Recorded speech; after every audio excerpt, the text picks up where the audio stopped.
సాయినాథాయ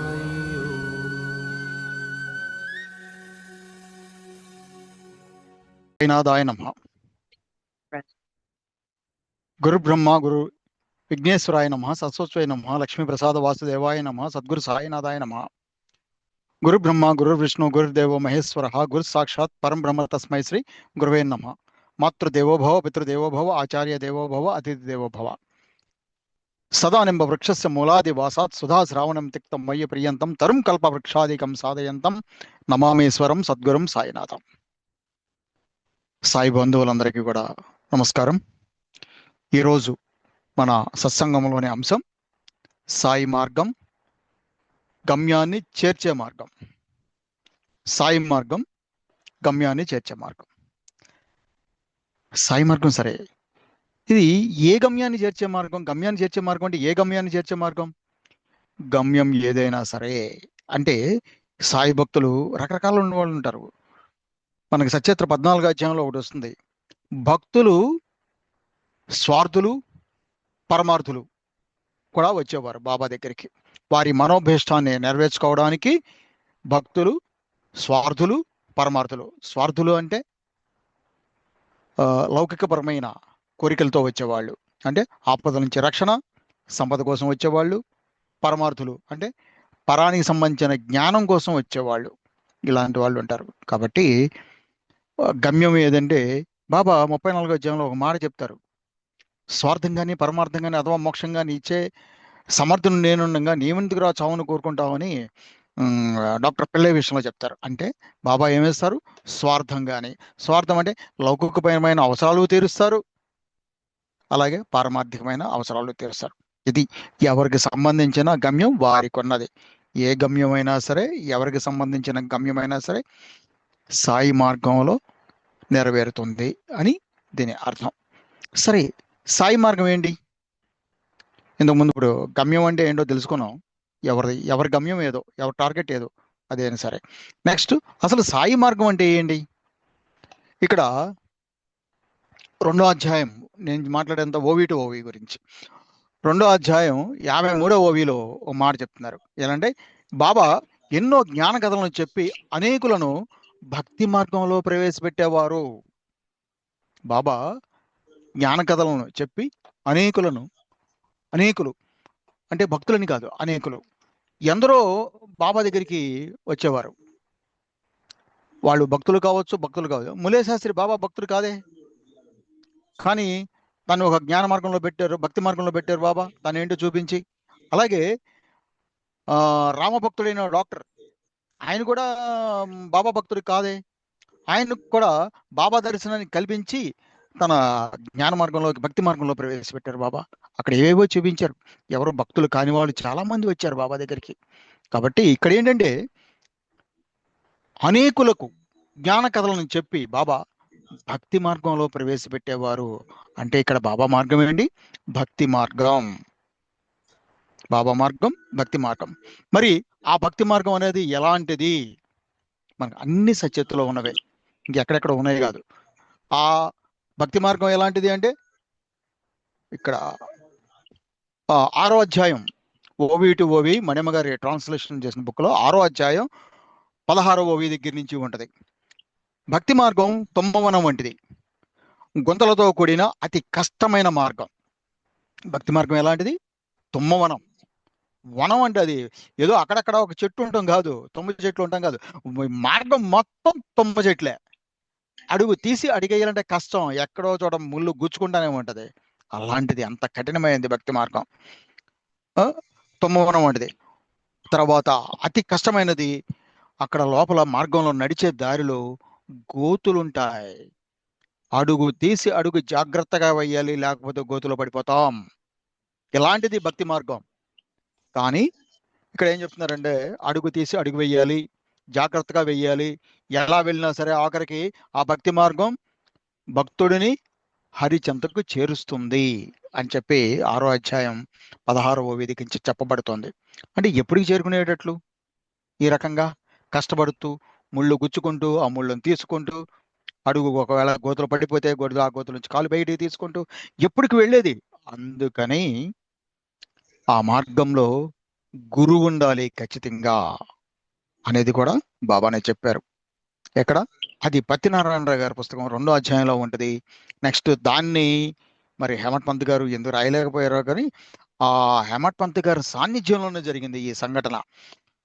హేమట్ పంత్ అన్న బిరుదుని బాబా టైటిల్ అన్నా సాహెబ్ దాబోల్కర్కి ఇచ్చేసిన తర్వాత అక్కడే ఉన్న దీక్షిత్ గారు బాబాని అడుగుతారు, బాబా బయలుదేరినా అంటాడు. అంటే ఇంటికి వెళ్ళడానికి పర్మిషన్ అడుగుతాను. ఓ అలాగే అంటారు. పక్కనున్న భక్తుడు అడుగుతాడు, ఎందాక అంటే బాబా తన కుడి చేయి బొటన చూపుడు వేలు చూపిస్తూ పైకి చూపిస్తూ ఆకాశం వైపు చూపిస్తూ అలా పైకి అంటారు. అంటే మోక్షానికి వెళ్ళినట్టు, దైవంలో కలవడానికి అన్నట్టుగా. అంతే. మరి మార్గము అంటాడు పక్కన ఉన్న భక్తుడు. అనేక ప్రదేశాల నుంచి చాలా మార్గాలు ఉన్నాయి. ఇక్కడి నుండి కూడా ఒక మార్గం వెళుతోంది, అంటే షిరిడి నుండి నా ద్వారా అని బాబా ఉద్దేశం. మార్గం ఎలాంటిది బాబా అని మళ్ళీ భక్తుడే అడుగుతాడు. అడిగితే మార్గం చాలా కఠినమైంది. ఎందుకంటే బాబా ప్రవేశపెట్టేది భక్తి మార్గంలో చెప్తున్నాడు. అనేకులకు జ్ఞాన కథలు చెప్పి భక్తి మార్గంలో ప్రవేశపెట్టేవారు. మరి ఆ భక్తి మార్గం ఎలాంటిది? చాలా కఠినమైనది, తొమ్మవనం లాంటిది, గోతులుంటాయి అని చెప్తారు. కానీ బాబా ఏం చెప్తున్నారు ఇక్కడ? అబ్బో, మార్గం చాలా కఠినమైనది. రాళ్ళుంటాయి, రప్పలుంటాయి, క్రూర మృగాలుంటాయి, నక్కలుంటాయి, పులులుంటాయి, తోడేళ్లుంటాయి, ఎలుగుబంట్లుంటాయి, ఇవన్నీ ఉంటాయి. కాబట్టి చాలా జాగ్రత్తగా వెళ్ళాలి, చూసుకోవాలి. ముళ్ళుంటాయి, రాళ్ళలో గుచ్చుకుంటాయి అని చెప్పండి. అంటే అప్పుడు అడుగుతారు దీక్షిత్ గారు, ఏమడుగుతారంటే, మరి మార్గదర్శి తోడుంటే? మార్గదర్శి తోడుంటే పంచాయతీ లేదబ్బా, నో మోర్ డిస్కషన్, అసలు చర్చించవలసిన అవసరమే లేదు అంటారు. అది ఏంటి బాబా మార్గం ఎలాంటిదంటే గురు మార్గం. బాబా మార్గం, సాయి మార్గంలో బాబానే తోడు ఉంటారు. తోడు తీసుకుని నడవాల్సిందే కానీ ఒంటరిగా నడవలేం. ఇదే విషయం సిద్దిక్ ఫాల్కే విషయంలో జరుగుతుంది. సిద్దిక్ ఫాల్కే 9 నెలలు బయట ఉంటారు, బాబా మట్టి ఎక్కనెవరు. ఏదో ఎవరో సలహా మీద సిద్దిక్ ఫాల్కే శ్యామాని రికమెండ్ చేసుకుంటాడు. ఒకసారి అడుగు స్వామి నువ్వు అంటే, సరే వెళ్ళి అడుగుతాడు. ఏంటి బాబా, ఆ ముసలాయన ఎన్నాళ్ళు అయిపోయింది, 9 నెలల నుంచి బయట కూర్చోండి, మీరు రానివ్వట్లేదు, వేల కొలది మంది భక్తులు మీ వచ్చి మీ దర్శనం చేసుకుని వెళ్ళిపోతున్నారు, ఆయనకి ఎందుకు వచ్చింది, ఆయన విషయంలో ఇంత కాఠిన్యం ఎందుకు మీకు అంటే, అప్పుడు అంటారా బాబా చెప్తారు, ఏం చెప్తారంటే, అతడు అల్లా మియాకి రుణపడి లేడు, వాడికి నేను యజమానిని కాను అంటారు బాబా. ఇదంతా అయిపోయిన తర్వాత సరే ఏదో రకంగా క్వశ్చన్స్ వేస్తారు. సరే ఇది అడిగిరా, బారవి బావి దగ్గర ఉన్న ఎరుక కాలిబాటలో రాగలడేమో అడుగు అంటే, దానికి సమాధానం ఏం చెప్తాడు, మీరు అక్కడ దర్శనం ఇవ్వాలే కానీ నేను వస్తాను అంటాడు. క్వశ్చన్ కొట్టేస్తారు. ఎలా వస్తాడు? సాయి మార్గంలో బాబా మాత్రం ఒక గురువు తోడు తీసుకెళ్ళాలి. భక్తి మార్గంలో తప్పనిసరిగా గురువు ఉండాలి. ఆ గురువు తీసుకెళ్ళాలి. లేకపోతే సొంతంగా ప్రయత్నం చేస్తే ఏమవుతుంది?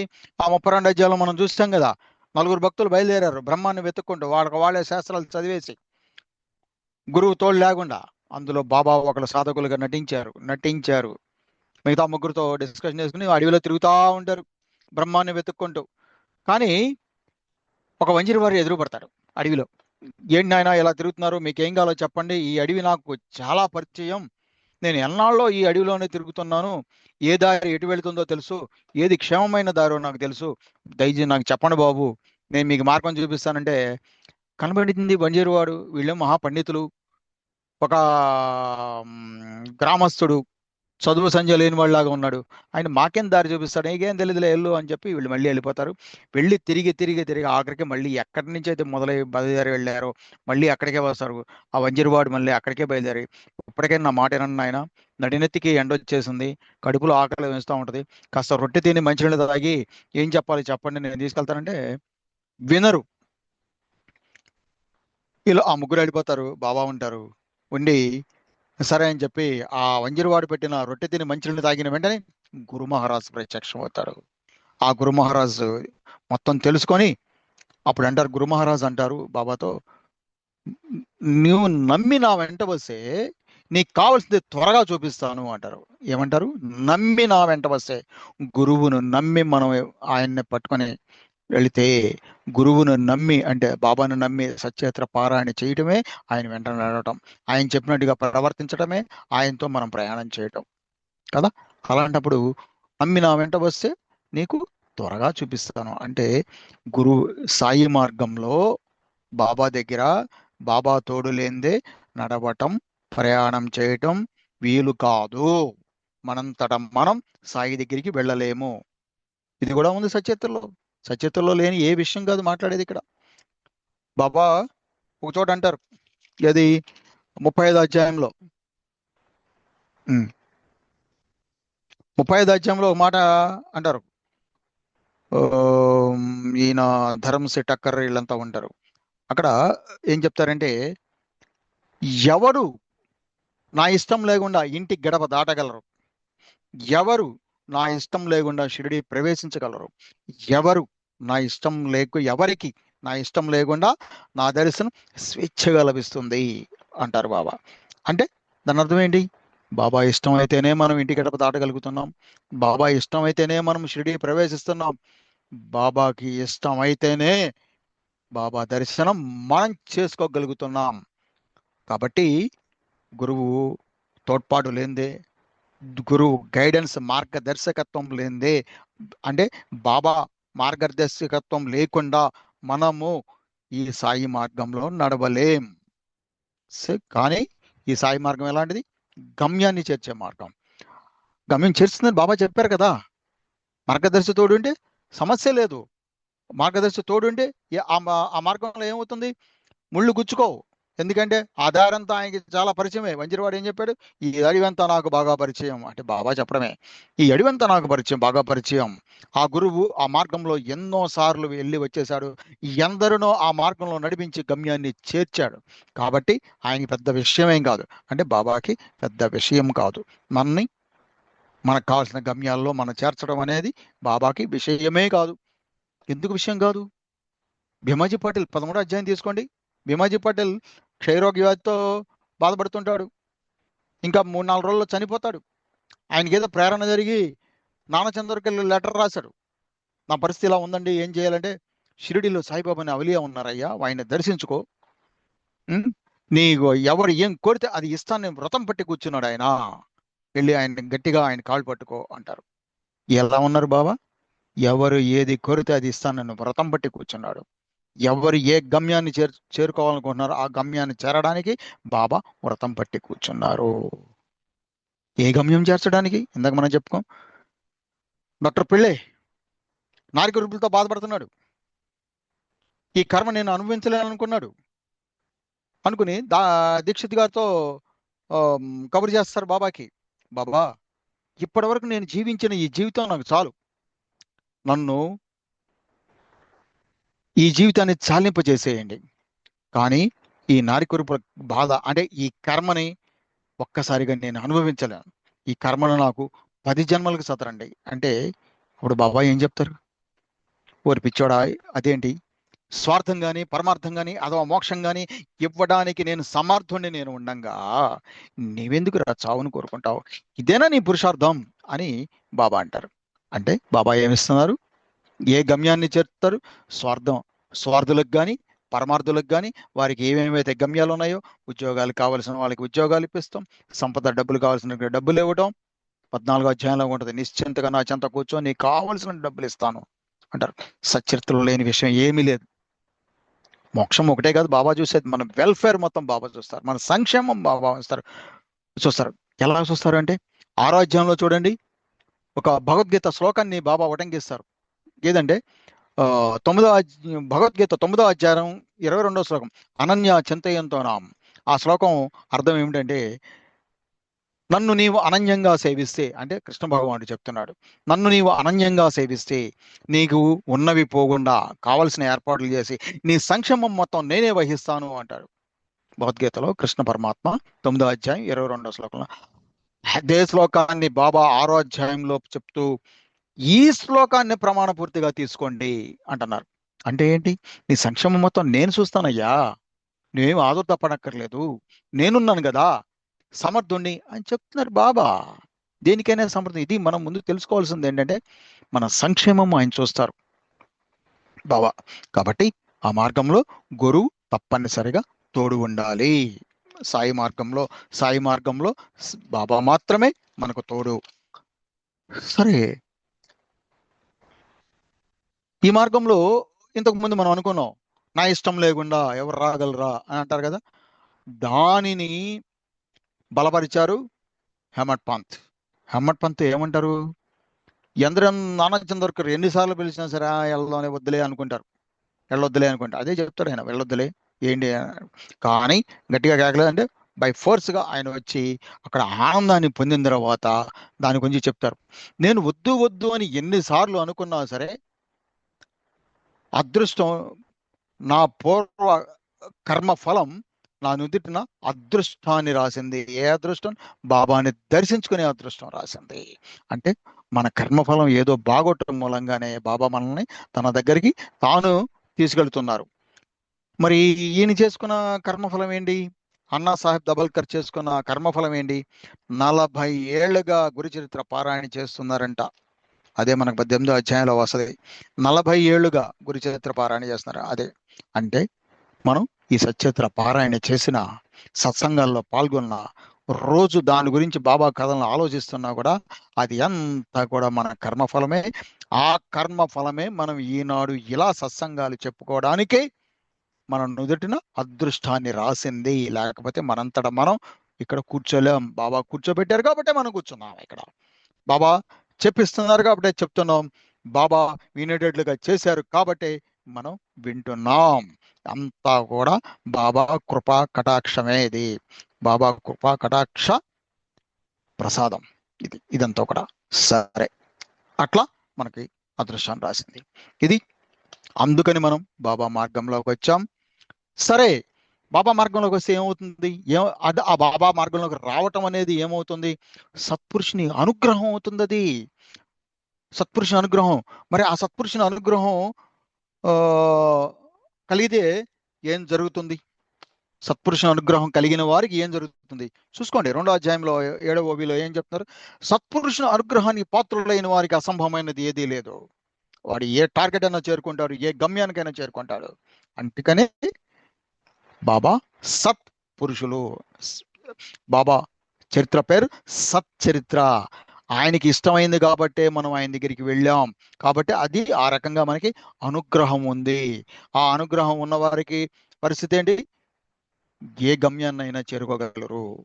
ఏదైనా తర్వాత ఇంకోటి ఏమవుతుందంటే 28వ అధ్యాయం 184వ ఓవిలో ఏం చెప్తున్నారంటే, భాగ్యవశాత్తు బాబా పట్ల భక్తి కలిగిన వారికి ఏదీ దుర్గమం కాదు, అంతా సుగమే. భాగ్యవశాత్తు బాబా పట్ల భక్తి కలిగిన సరే. ఎందుకు భక్తి కలుగుద్ది బాబా పట్ల? ఎందుకు? మనకు పూర్వపుణ్య కర్మఫలం ఉండబట్టి బాబా మనల్ని దగ్గర తీసుకున్నారు, షిరిడి గుమ్మం దాటి ఇచ్చారు, షిరిడి ప్రవేశింపజేశారు, తమ దర్శన భాగ్యాన్ని కలిగించారు తేలికగా. ఆ తర్వాత ఏం చేస్తున్నారు? బాబా ఏమంటున్నారు? ఒక మాట అంటారు, నా దగ్గరికి వచ్చిన వారికి రక్తహస్తాలతో పోయిన వారిని ఒక్కరినైనా చూపించు అంటారు. అంటే దాని అర్థం ఏంటి? మన చేతులు నిండుగా పెట్టి పంపిస్తున్నారు బాబా. నీ సంకల్పం ఏదైతే ఉందో, నీ కోరిక ఏదైతే ఉందో దాన్ని నెరవేర్చి పంపిస్తున్నారు. మరి భీమచిపాట్లకి ప్రాణదానం చేసి పంపించారు కదా, అట్లాగే ఎందరికో జరిగినాయి. ఇట్లా ఎందరెందరికో మన సచరిత్ర మొత్తం అంతే. కాబట్టి రక్తహస్తాలతో పోయిన ఆ పోవటమే కాకుండా, రక్తహస్తాలతో పోవటం కాకుండా, కోరిక నెరవేర్చడం కాకుండా ఇంకొక పని చేస్తున్నారు బాబా. మన చేతుల్లో సచ్చరిత్రను పెట్టి పంపిస్తున్నారు బాబా. సచ్చరిత్రను పెట్టి పంపిస్తున్నారు. అదేం చేస్తుందండి తర్వాత మాట్లాడదాం. కాబట్టి భాగ్యవశాత్తు భక్తి కలిగి అంటే ఈ మేలు జరిగిన తర్వాత ఆ మేలుని బాబా చేసిన మేలుకి కృతజ్ఞులుగా ఉండి ఆయనందు సర్వస శరణాగతి పొంది ఉండి సచ్చరిత్ర పారాయణ చేయటం మూలంగా ఏం జరుగుతుంది? భక్తి కలుగుతుంది. ఇక్కడ ఎలా అంటే 2వ అధ్యాయం 82వ ఓవి చూద్దాం. ఏమంటున్నారంటే, నా కథలను నువ్వు శ్రవణం చేస్తే, గానం చేస్తే, మననం చేస్తే నా యందు భక్తి జనిస్తుంది.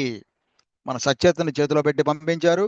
మనకి మనం బాబా అంటే ఏమో తెలియకుండా ఆయనకు ఒక నమస్కారం పెట్టుకున్నంత మాత్రాన భక్తిగా మన షిరిడి ప్రవేశించేట్టు చేశారు, ఆ మార్గంలో ప్రవేశించేట్టు చేశారు, ఆ ఇంటి గడపను దాటేట్టుగా చేశారు, ఆయన దర్శన భాగ్యాన్ని కలిగించారు, తేలికగా చేసి మన చేతిలో సచ్చరిత్రను పెట్టారు. పెట్టి ఏం చేశారు? ఆ సచ్చేతను చదివిస్తున్నారు. ఆ సచ్చేతను చదవటం మూలంగా ఏమవుతుంది? భక్తి కలుగుతుంది. భక్తి కరిగి పెరుగుతుంది. ఆ పెరగటం, భక్తి కలిగి పెరగటం మూలంగా ఏమవుతుంది? భాగ్యవశాత్తు భక్తి కలిగిందా, బాబా పట్ల భక్తి కలిగిందా? అన్ని సత్యత్తులోవే. 28 అధ్యాయం 184 పోవి అనమాట. భాగ్యవశాత్తు బాబా పట్ల భక్తి కలిగిందా? అసలు వాళ్ళకి మార్గంలో టార్గెట్ చేరుకునే విషయంలో ఆ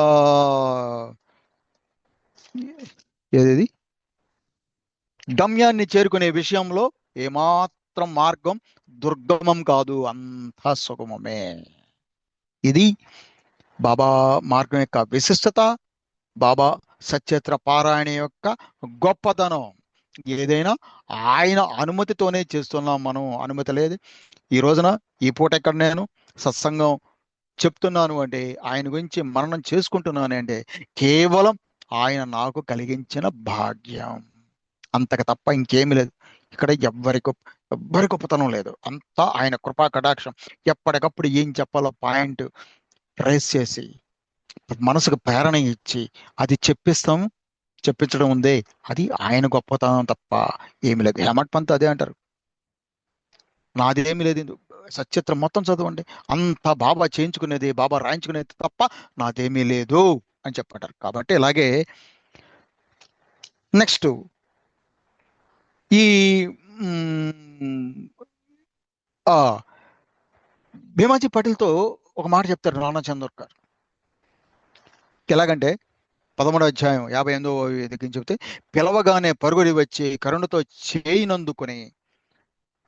చేయనందుకుంటారు. బిడ్డల అవసరాలు వారికి బాగా తెలుసు. బిడ్డలంటే మనమే. బిడ్డలుగా కూడా బాబా ఒప్పుకున్నారు. ఎక్కడ? 32వ అధ్యాయంలో కోకలేశ్వరి ఒక హోళీ పండుగ రోజున బాబా సన్నిధిలో ఉపవాసం చేద్దాం అనుకుని సంకల్పం చేసుకుంటుంది, వాళ్ళ ఊళ్ళో ఉండి. చేసుకుంటే ఇక్కడున్న బాబా ఏమంటారు? పండగ పూట నా బిడ్డలను పస్తుండనిస్తానా? నేనెందుకు వచ్చి ఇక్కడ కూర్చుంది అంటే, నా బిడ్డల్ని పస్తులు ఉంచడానికి వచ్చానా ఇక్కడికి? నేను ఈ అవతారాన్ని నేను ఎందుకు తీసుకున్నాను? నా బిడ్డలు కష్టపడడానికి తీసుకున్నానా? వాళ్ళని జ్ఞానవంతులను చేయడానికి, నా మార్గంలో రప్పించుకోవడానికి, నా మార్గంలో వారికి కాల్సిన గమ్యాలని తేలికగా ఆ గమ్యాలు చేరుకునేట్టుగా చేయడానికి కదా నేను వచ్చి కూర్చుంది ఇక్కడ. నేను ఎందుకు వచ్చి కూర్చున్నాను అని బాబా అంటున్నారు. ఇది మనం అర్థం చేసుకోవాలి. సరే, కరుణతో చేయనందుకుని అవసరాలు తీర్చే అవసరాలు బాబాకు బాగా తెలుసు. క్షయరోగమే కాదు, వారి దర్శనంతో మహారోగం కూడా పోతుంది. మహారోగం అంటే మనం చేసుకున్న కర్మలు, సంచిత కర్మలు, ఆదేశిక కర్మలు, ఎన్ని రకరకాల కర్మలు, అప్పటికప్పుడు చేసుకున్న కర్మలన్నీ కూడా మొత్తం నాశనం అయిపోతాయంట ఆయన్ని దర్శిస్తే. ఆ దర్శనంతోనే, ఎందుకంటే మనకి 29వ అధ్యాయంలో ఒక మాట ఉంటుంది, తర్వాత మాట్లాడతాం, పోతుంది. ఏమాత్రం సందేహం పెట్టుకోక వెళ్ళి వారి పాదాలు గట్టిగా పట్టుకో. గట్టిగా అంటే వారి యందు పాదాలు గట్టిగా పట్టుకోమంటే అక్కడ ఉన్న బాబా పాదాలు గట్టిగా పట్టుకోమని కాదు, నెక్స్ట్ ఇంట్లో ఉన్న విగ్రహం గట్టిగా పట్టేసుకోమని కాదు, లేదా ఫోటోని గట్టిగా పట్టేసుకోమని కాదు. వారి యందు సంపూర్ణమైన భక్తితో, సర్వస్వ శరణాగతితో, కృతజ్ఞతాపూర్వకంగా భక్తితో ఆ నమ్మకాన్ని మనసులో దటవ చేసుకుని గుప్పడి బిగించుకొని కూర్చోవడమే. ఓకే బాబా బాబా బాబా అంటూ చూస్తూ ఆ నామస్మరణ చేసుకుంటూ ఆ నమ్మకాన్ని ఎప్పుడు పోగొట్టుకో. ఆయన మనకి ఎన్ని చేసిన మేలు, మొదట మేలు దగ్గర నుంచి ఇప్పటి వరకు ఎన్ని మేలు చేశారో ఆ మేలు ఏం మేలు మర్చిపోకుండా దాన్నే గుర్తు చేసుకుంటూ ఉండటమే ఆయన్ని బాగా గట్టిగా పట్టుకుని ఉండటం. అదే గట్టిగా పట్టుకోవడం అంటే. చాలు, గట్టిగా పట్టుకో. ఎవరు ఏది కోరితే అది ఇస్తానని వారు ప్రతిజ్ఞ పూనారు. అంటే నువ్వు ఏ గమ్యానికి చేరుకోవాలని అనుకుంటున్నావో ఆ గమ్యానికి చేరుస్తాను అని చెప్పి ప్రతిజ్ఞ పూనారంట ఆయన. మరి చేరుస్తారు కదా, ఏది చెప్పారు కదా. అది అయిపోయిన తర్వాత ఇంకా బాబా ఏమంటున్నారు? 17వ అధ్యాయం 78, 79 ఓబీల్లో చూస్తే ఏమంటున్నారంటే, నా భోషాణం పూర్తిగా నిండి ఉంది. ఎవరు దేనిని అడిగినా ఇవ్వగలను. నా భోషాణం పూర్తిగా నిండి ఉంది.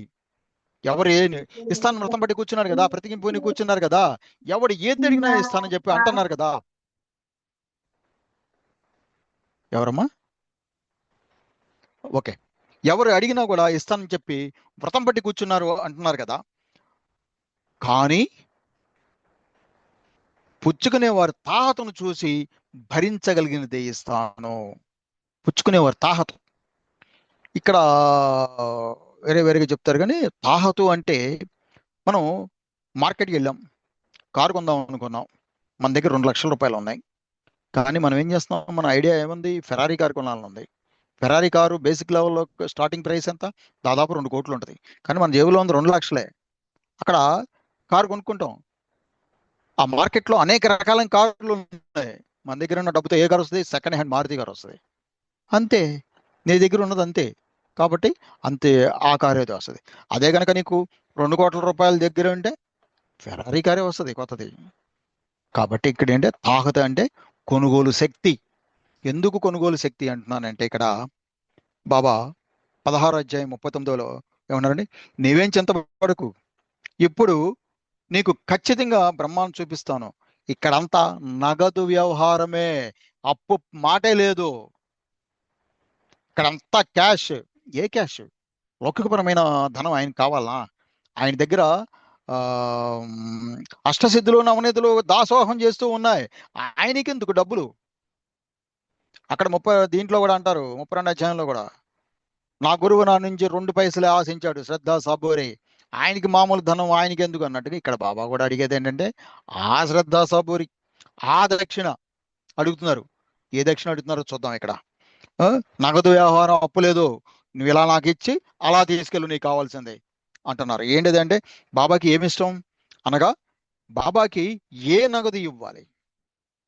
14 అధ్యాయం 9 అవి చూడండి. ఏమంటున్నారంటే, రతన్జీ వస్తారు కదా బాబా దగ్గరికి, ఆ వచ్చిన రతన్జీతో 14 అధ్యాయంలో బాబా ఏమంటున్నారంటే, వస్తానంటూ ఇవాళ వచ్చావు, ఇన్నాళ్ళకు వచ్చావు, నాకేం దక్షిణ ఇస్తావో ఇచ్చి కృతార్థుడు, దక్షిణ ఇచ్చి కృతార్థుడు అంటే, నాకేమిస్తావో ఇచ్చి నీకు కావలసిన మనోభిష్టాన్ని తీర్చుకొని కృతార్థుడు. నువ్వు నాకు దక్షిణ ఇస్తేనే నా నుంచి నీకు వచ్చేది. ఇక్కడ రూపారం లేదు, ఇప్పటికప్పుడు నువ్వు దక్షిణ ఇవ్వాల్సిందే, ఇస్తేనే అవుద్ది పని ఇక్కడ అంటున్నారు. మరి ఏంటది? ఆ ఏం దక్షిణ అది? ఏం దక్షిణ అంటే, లౌకిక ధనమా? కాదని చెప్పుకున్నాం కదా. ఇంకేంటి? అక్కడ 14 అధ్యాయంలో దక్షిణ గురించి వస్తుంది. బాబా ఇచ్చిన దక్షిణ ఏంటి? శ్రద్ధా సబరి అన్నారు. ఎక్కడ? 19 అధ్యాయంలో. 19 అధ్యాయంలో. ఇక్కడికి వచ్చేటప్పటికి ఏమైంది? ఈ 14 అధ్యాయంలో ఏం చెప్తున్నారు? 3 రకాలైన దక్షిణలు చెప్తున్నారు. ఏమిటది? సంయమనం, దయాగుణం, దానగుణం. సంయమనం, దయాగుణం, దానగుణం. అంటే పరబ్రహ్మం దగ్గర 3 శిష్యరకం చేశారంట. ఎవరు? దేవతలు, రాక్షసులు అంటే దానవులు, మనుషులు అంటే మనం. 3 కూడా ఆయన బిడ్డలే. ఆయనే గురువు అయ్యారు, తండ్రి గురువు అయినాడు, తండ్రి పరమాత్మ, పరమాత్మే తండ్రి, ఆయనే గురువు అయ్యాడు. ఆయన దగ్గర మనం శిష్యులు చేస్తే మొత్తం అంతా అయిపోయిన కోర్స్ అంతా కంప్లీట్ అయిపోయిన తర్వాత వెళుతూ మాకు ఏదన్నా ఉపదేశించండి అని అడిగారు. అడిగితే ఆయన చూసి దకారాన్ని ఇచ్చాడంట. దీన్ని మీరు అనుభవించి ఎక్స్పీరియన్స్ అయ్యి నాకు వచ్చి దీని అర్థం చెప్పండి అన్నాడు. సరే, అక్కడ దేవతలు ఉన్నారు కదా, దేవతలు ఏమనుకున్నారు? చాలా మంచి వాళ్ళు, ఏ చెడు గుణాలు లేవు. కానీ వాళ్ళు అనుభవించి ఏమనుకున్నారంటే, మనకి సంయమనం ఉండాలి. అంటే దక్షిణ ఏమి ఇవ్వాలి ఆయనకి? సంయమనం అనుకున్నారు. సరే, ఒప్పుకున్నారు. ఆయన భగవంతుడు పరమాత్మ అయిన గురువు, ఓకే అన్నాడు. రెండో వాళ్ళు ఎవరు? రాక్షసులు. మరి రాక్షసత్వం కదా, వాళ్ళు మనకి రాక్షసత్వం పనికిరాదు, దయ ఉండాలి మన దగ్గర, దయ కలిగి ఉండాలి మనం అని చెప్పారు గురుగారు. ఇదేనే. ఓకే, బాగుందబ్బా అన్నారు. లాస్ట్ మానవులు, మన వాళ్ళు వచ్చారు. మన వాళ్ళు ఏమొచ్చామనుకున్నారు? దయ అంటే మాకు లోభం ఉండకూడదు, దాన గుణం ఉండాలి. మనుషులకి మ్యాక్సిమం సంపూర్ణంగా లోభం ఉంటుంది. ఎక్కడో ఎందుకు? సత్యత లేని విషయాన్ని లోభం లేకుండా చూసుకోండి అంటారు. కృపణత్వం లేకుండా సత్యతను కాపాడుకోవాలి అంటారు. ఎందుకంటే నీకు తెలిసిన ఏ విషయమైనా పక్కవాడితో చెప్పు. చెప్పకపోతే అక్కడికక్కడే అయిపోద్ది ఆ విషయం. అలాగే ఎంతో మంది అనుకుంటే ఇంకా సత్యత్ర ఎక్కడ నడుస్తుంది, ఎవరు పొందుతారు? బాబా చెప్పేదైతే పదం పదం అర్థం చేసుకుని పక్కవాడితో పంచుకో. ఆ పంచుకోవటం అనేది జరగకపోతే అక్కడికక్కడే ఆగిపోతుంది. దాన్ని కృపణత్వం, జస్ట్ అది కృపణత్వం. సరే, నీకు ఇంకేమన్నా, ఎవరన్నా ఆకలితో ఉన్నారు, వాడికి అన్నం పెట్టు. అది ఆ, లోపం లేకుండా ఉండటం. తర్వాత ఆ, కనీసం బట్ట లేని వాడికి పాత బట్ట అన్నా ఇవ్వు. అది లోపం లేకుండా ఉండటమే. ఇది మనుషులు కావాల్సిందే. ఇంకొకటి, ఇలా ఈ రకంగా అన్నారు.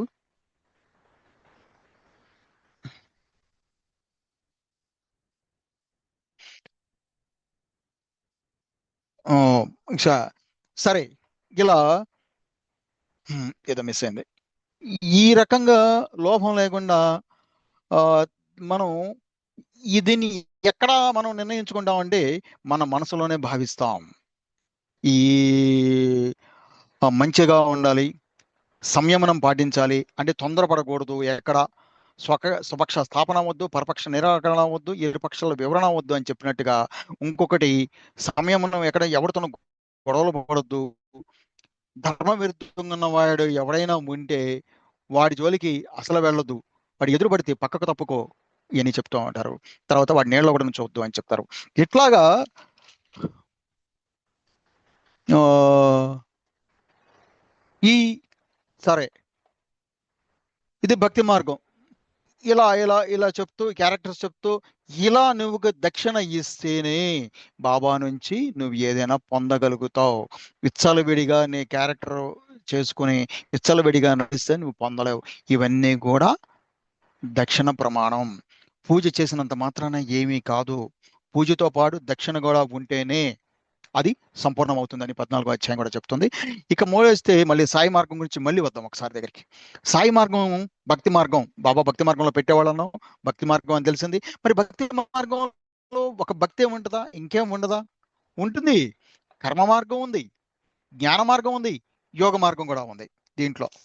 అంటే యోగ మార్గం కూడా ఉంది. ఎలా ఉంది అంటే, ఒక్క నిమిషం. బాబా 19వ అధ్యాయం 107వ ఓవిలో బాబా ఏం చెప్తున్నారంటే, సచ్చిత్ ఆనందం నా యొక్క స్వరూపం, సచ్చిత్ ఆనందం నా యొక్క స్వరూపం. కాబట్టి మనం తెలుసుకొని రూపాన్ని ఎప్పుడు ధ్యానించు. సచ్చిత్ ఆనందం అంటే నిరాకారం. ఆ నిరాకారాన్ని, నేను నిరాకారం, నాకు ఆకారం లేదు, మీకోసం ఈ ఆకారం తీసుకొచ్చాను, కానీ ఒరిజినల్గా నా ఆకారం అంటే నిరాకారం అని చెప్తాడు. అదే 44వ అధ్యాయం చూడండి. సత్వగుణం, రజోగుణం, తమోగుణం, ఈ మూడు గుణాలకి ఆవల సత్ అనే స్ఫురణం ఒకటి ఉంది. ఆ స్ఫురణ నీ హృదయంలో ఉన్నటువంటి వాడు నేను, అది సత్ అని చెప్తారు. అంటే నేను నిరాకారుణ్ణి. ఆ ఆకారాన్ని ధ్యానించు. ఒకవేళ నీకు నిరాకారం కుదరట్లేదు అనుకో, రేయింబోళ్ళు చూస్తున్న ఈ ఆకారాన్ని నఖశిఖ పర్యంతం, అంటే నఖ అంటే కాలి గోరు దగ్గర నుంచి, శిఖ అంటే పై జుట్టు వరకు నన్ను మొత్తంలా అవలోకిస్తూ ఉండు, నీవు నిరాకారంలోకి వెళ్ళిపోతావు అని చెప్పంటున్నారు. వెళ్ళిపోయి ఏమవుతుంది, అహర్నిశలు అనుసంధానం చేయి. ఇలా నన్ను ధ్యానిస్తే మనోవృత్తి నిశ్చలమై జాత జయం అన్ని త్రిపుటి తొలగిపోతుంది. ఈ త్రిపుటి పోగానే జాత చైతన్య గనుడైపోతాడు. చైతన్య గనుడైపోతాడంట. అంటే ఎలా చైతన్యం అంటే, సచ్చిత్ ఆనందం నుంచి మాయ పుట్టింది. 6వ అధ్యాయంలో ఉంటుంది చూడండి, ఇదంతా సృష్టి కార్యం. సచ్చిత్ ఆనందం నుంచి మాయ పుట్టింది. మాయ నుంచి 3 గుణాలు పుట్టాయి. ఏది? సత్వగుణం, రజోగుణం, తమో గుణం. ఈ 3 గుణాల నుంచి పంచభూతాలు ఏర్పడ్డాయి. ఈ పంచభూతాల నుంచి 25 తత్వాలతో కూడిన సృష్టి ఏర్పడింది. మనిషిలో మాత్రమే బుద్ధి అనే తత్వం ఉంటుంది, ఇంకెవరిలోనూ ఉండదు. ఆ విచక్షణ మనిషిలోనే ఉంటుంది. కాబట్టి ఈ 25 రూపాయలే 29వ అధ్యాయంలో బాబా అడిగింది. అది మొత్తం నాకు సంపూర్ణంగా అర్పిస్తే గానీ నీకు భగవంతుడైన బ్రహ్మం దొరకడు అని దాని కథ అంతరార్థం. కాబట్టి ఇలా నఖశిఖ పర్యంతం ధ్యానించు అని చెప్పి, ఏంటిది అది? ధ్యానిస్తూ ఆ రూపాన్ని ధ్యానిస్తూ కూర్చోవడం అంటే అదే యోగం, యోగ మార్గం. కాబట్టి సాయి భక్తి మార్గంలో యోగ మార్గం కూడా ఇమిడి ఉంది. తర్వాత కర్మ మార్గం. మొత్తం 4 మార్గాలు కదా భగవంతుని చేరుకోవడానికి: భక్తి మార్గం, యోగ మార్గం, కర్మ మార్గం, జ్ఞాన మార్గం. కానీ బాబా ఎందులో పెట్టారు? భక్తి మార్గంలో పెట్టారు. ఆ భక్తి మార్గంలో ఏమేమి ఉన్నాయి? కర్మం, యోగ మార్గం ఉంది, కర్మ మార్గం ఉంది, జ్ఞాన మార్గం కూడా ఉంది. అదేంటో చూద్దాం. ఇప్పుడు కర్మ మార్గం చూద్దాం. నేను చైతన్య కణ స్వరూపం అని గుర్తు ఉంటే శుద్ధమైన పూర్ణానందం అంటే చైతన్యం ఏంటంటే ఏర్పడిన సృష్టి మొత్తం చైతన్య గణ స్వరూపమే. అందుకే కదా కుక్కకి కప్పడ్డే భార్య కుక్కకి కాదు కాదు తర్కడ్ గారి భార్య కుక్కకి రొట్టె ముక్క పెడితే, బా ఎంత మంచి పని చేసావమ్మా, నా కడుపు చూడు ఎలా నిండిపోయిందో, అలా చేస్తూ ఉండి ఎప్పుడు చాలా మంచి జరుగుతుంది నీకు అంటాడు. అంటే అందులో ఉన్నది నేనే, కుక్క నేనే, ఆ బల్లి నేనే, ఈ పిల్లి నేనే, ఈగ నేనే, అన్నీ నేనే అని చెప్పి ఆ మనిషి నేనే, మొత్తం అంటే చెట్టు చామ మొత్తం అన్నీ ఆయనే. మొత్తం 20 తత్వాలు అన్నిట్లోనూ ఉంటాయి. అదే ప్రజ్ఞాన బ్రహ్మ, ఐమాత్మ బ్రహ్మ, తత్వమసి, అహం బ్రహ్మాస్మి. చెప్పుకుంటా పోతే అబ్బో చాలా ఉంటుంది. ఎన్ని రోజుల్లో చెప్పుకోవచ్చు అట్లా చెప్పుకుంటా పోతే. అలాగా చైతన్య ఘన స్వరూపం కనుక నేను చైతన్య ఘన స్వరూపం అని తెలుసుకుంటే ఇక్కడ ఏమైంది? సచ్చిత్ ఆనందాన్ని ధ్యానిస్తే లేదా నన్ను ధ్యానిస్తే నువ్వు చైతన్య ఘన స్వరూపుడు అయిపోతావు. అంటే విశ్వం మొత్తంలో ఉన్న ప్రతి ఒక్కళ్ళు నన్నే చూస్తావు, నువ్వు నన్నే చూస్తావు. ఇప్పుడు ఇంతకుముందు 20 అధ్యాయంలో ఒక సోదరి చదివారు కదా, అదే చైతన్య ఘన స్వరూపం తెలుసుకోవటం అంటే. బాబాని అందరిలోనూ బాబాని తెలుసుకోవటం కూడా అదే. కాబట్టి అలా నువ్వు చైతన్య ఘన స్వరూపాన్ని తెలుసుకుంటావు.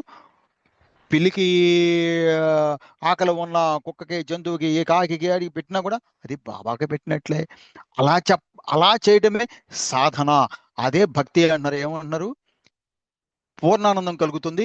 ఆ నా స్వరూపం వైపు మనోవృత్తిని మళ్లించడమే నా సేవ, నా భక్తి. ప్రతి ఒక్కరిలోనూ బాబాని చూడగలగటమే బాబా యొక్క సేవ. ప్రతి ఒక్కరికి సేవ చేయటమే. ఎవరిని తృణీకరించకుండా, ఎవరు అడుక్కునే వాళ్ళు ఎవరైనా సరే ఓ రూపాయి అవసరమై నీ దగ్గరికి వస్తే మనసులో ఇష్టం లేకపోతే ఈ మాకు, అంతేకాని వాళ్ళని కాట్ల కుక్కలా కరవద్దు అంటారు. అంటే ఏంటిది? కర్మ మార్గం. కర్మ, నువ్వు చేసే పని కర్మ మార్గం అది. అంటే వాడులో నన్ను చూడు. ఒకళ్ళు 100 మాటలు అన్నా సరే నువ్వు పక్కకు తప్పుకో, నేను సంతోషిస్తానంటే నీవు నన్ను కూడా ఉన్నావు కాబట్టి, నన్ను గుర్తించావు కాబట్టి, వాడన్నా సరే పక్కకి వెళ్ళిపో. వాడు ధర్మ విరుద్ధంగా ఉన్నాడు కాబట్టి వాడి దగ్గర నుంచోవద్దు, వాడి నీళ్ళలో కూడా నుంచోవద్దు. ఇదంతా కర్మ మార్గమే. మన బిహేవియర్ బాగా చెప్తున్నారు. కర్మ ఎలా చేయాలో చెప్తున్నారు. అలాగే ఇందాకేమనుకున్నాం? షిరిడి ప్రవేశమే సర్వదుఃఖ పరిహారం. ఇప్పుడు మన భీమాజీ పాటిల్ ఎప్పుడైతే బాబా అంటారు, నువ్వు మదన పడకు, కూర్చో, నిదానించు, నువ్వు ఎప్పుడైతే షిరిడి ప్రవేశించావో నీ కర్మ మొత్తం కాలిపోయింది అని బాబా అంటారు. అంటే మనం కూడా షిరిడి. మరి ఇంకో చోట ఏమన్నారు? 19వ అధ్యాయంలో, ఇది 13వ అధ్యాయంలో అన్నారు. 19వ అధ్యాయంలో ఏమన్నారు? ఇలా షిరిడి ప్రవేశించి సుఖం ఏముంది? ఇలా షిరిడి ప్రవేశిస్తే ఈ షిరిడి ప్రవేశం నీకు ఎలా లాభం చేకూరుస్తుంది? ఎవరికి? చాడీలు చెప్తున్నాడు కదా ఎవడో బాబా దగ్గరికి వచ్చి ఎవరి మీద. అది ఏమవుతుంది? దాన్ని ఏమంటే ఆత్మఘాతుకం. అలా చాడీలు చెప్పడం అనేది, వేరే వాడి చాటన వీడికి ఇంకొకటి చాడీలు చెప్పడం అనేది ఆత్మఘాతుకం అవుతుంది. అంటే తనను తానే కత్తి పొడుచుకొని చంపేసుకున్నట్టు, అంటే సూసైడ్ చేసుకున్నట్టు, దాంతో సమానం అని బాబా చెప్తున్నారు. పైగా వాడి కర్మనంతా నువ్వు నాలిగతో శుభ్రం చేసేస్తున్నావు. నువ్వు లాక్కుంటున్నావు విమర్శించి విమర్శించి విమర్శించి. కాబట్టి అది అలాంటి వాడు షిరిడి వచ్చినా, నా ఎదురుగుండా వచ్చినా, నేనేదో వాడి మీద ప్రేమతో నా దగ్గరికి లాక్కుంటే వాడేమో ఈ పనులు చేస్తున్నాడు ఏంటి అని అంటారు. ఈ పనులు చెయ్యొద్దు, ఇది ఆత్మఘాతకం అవుతుంది. షిరిడికి వచ్చినా కూడా నీ కర్మలు పోవు, పైగా ఇంకా కర్మలను పోగు చేసుకుంటున్నావు అని చెప్పి బాబా అంటున్నారు. ఇదంతా కూడా కర్మ మార్గం, కర్మం చేయటం. నెక్స్ట్ జ్ఞాన మార్గం. ఏమంటున్నారు? 19వ అధ్యాయం 106వ ఆత్మకు ఆత్మను తెలుసుకోవడానికి జ్ఞానం అవసరం. జ్ఞాన ప్రాప్తికి ధ్యానం చేయాలి. ఆ ధ్యానమే ఆత్మానుష్ఠానం. జ్ఞాన ప్రాప్తికి ధ్యానం చేయాలి. ఇదంతా ఏంటంటే ఆత్మానుష్ఠానం చేయాలి. అసలు బాబాని ఏమన్నారు 16వ అధ్యాయంలో? నడయాడే బ్రహ్మం. మరి బాబా ఏం చేసేవాళ్ళు? తన దగ్గరికి వచ్చిన వాళ్ళకి అనేకులకు జ్ఞాన కథలను చెప్పేవాడు. అంటే జ్ఞాన కథలు చెప్పేదెవరు? బ్రహ్మం. బ్రహ్మం ఎవరి కథలు చెప్తున్నారు? తన కథలే కదా. ఎలా జరిగింది అలా జరిగింది, ఆ కథలే కదా సచరిత్రలో ఉన్నాయి. అంటే సచరిత్రలో ఉన్న కథలని ఏంటి? బ్రహ్మ జ్ఞాన కథలు, బ్రహ్మ కథలు. ఆ సచరిత్ర పారాయణం చేయడం అవుతుంది. బ్రహ్మ అంటే ఆత్మే కదా, ఆ ఆత్మానుష్ఠానం ఏమవుతుందిగా సచరిత్ర పారాయణం చేయడం అంటే. మరి అనుష్ఠానం చేయాలంటే మంత్రాలు కావాలి కదా. ఈయనేమో చెవిలో ఎవరి చేతిలో నేను ఎవరి చెవిలో నా గురువు నా చెవిలో మంత్రం లేదు, నేను ఎవరికి ఊదలేదు అంటారు కదా. మరి ఎట్లా మరి?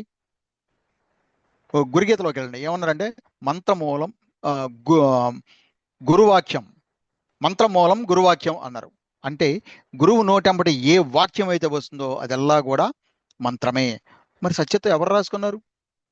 నీ అహంకారం మొత్తం నా బాధల చెంత పెడితే నీలో ఉండి నేనే రాసుకుంటాను, నా చరిత్ర నేనే రాసుకుంటాను, నా కథలు నేనే రాసుకుని నా భక్తుల కోరికలు తీరుస్తాను అన్నారు. ఏ కోరికలైనా సరే, గమ్యం ఏదైనా సరే చేరుస్తాను అని బాబా అనడమే కదా. అట్లాంటప్పుడు అవి రాసుకుందంతా ఆయనేగా. ఆ గురువాక్యం, గురువాక్యాలే కదా అవన్నీ, అవన్నీ మంత్రాలే కదా. అది చదివితే ఆత్మానుష్ఠానం అవుతుంది, బ్రహ్మ అనుష్ఠానం అవుతుంది, సచిత్ర పారాయణ. కాబట్టి దాంట్లో ఉన్నదంతా జ్ఞానమే. యావైద్యంలోకి వెళ్ళండి, బాబా ఏమన్నారు? ప్రజ్ఞానం బ్రహ్మ ఐమాత్మ బ్రహ్మ అనే జ్ఞాని నిధిని నేను అన్నారు బాబా. కాబట్టి ఇది మొత్తం జ్ఞానంతో నిండిపోయి ఉంది, ఆధ్యాత్మిక జ్ఞానంతో నిండిపోయింది, లౌకికపరమైన అవసరాలు తీర్చే విధంగా ఉంది బాబా మార్గం. కాబట్టి ఇది జ్ఞాన మార్గం కూడా. అంటే సాయి మార్గంలో, సాయి భక్తి మార్గంలో కర్మ మార్గం ఉంటుంది, జ్ఞాన మార్గము ఉంటుంది, యోగ మార్గం కూడా ఉంటుంది. ఈ రకంగా బాబా తన బిడ్డల్ని అనేక రకాలుగా, ఇన్ని 4 రకాలుగా కూడా తయారు చేస్తారు, బ్రహ్మాండంగా తయారు చేస్తారు. పైగా యో యోగులుగా తయారు చేస్తారు. ఒక యోగి అయిపోతాడు, ఒక్కొక్క భక్తుడు ఒక్కొక్క యోగి అయిపోతాడు, ఒక్కొక్క వీరుడు అయిపోతాడు. పైగా స్థబరంగా తయారు చేస్తారు, స్థితప్రజ్ఞుని చేస్తారు. ఎలా అయితే ఉందా స్థితప్రజ్ఞత? ఎక్కడ? నీకు ప్రపంచం తలకిందులైనా కూడా అటు ఇటు కాకుండా, ప్రపంచం తలకిందులైనా కూడా నువ్వు అటు ఇటు కాకుండా నువ్వు ఎక్కడున్నావు అక్కడే ఉండి, ఎక్కడున్నావు? బాబా చెంత ఉన్నావు, బాబా మీద నమ్మకం పెట్టుకుని ఉన్నావు, బాబా కాళ్ళు పట్టుకుని ఉన్నావు. ఇందాక చెప్పినట్టుగా ఆయన నమ్మకం గుప్పుడు బిగించుకున్నాక బాబా బాబా అంటూ కూర్చుని ఉన్నావు. ఏమవుతుంది? జరుగుతున్న తమాషాను చూస్తా ఉండవు. అలాగే నువ్వు పిడిగి పట్టుకొని సమాసం.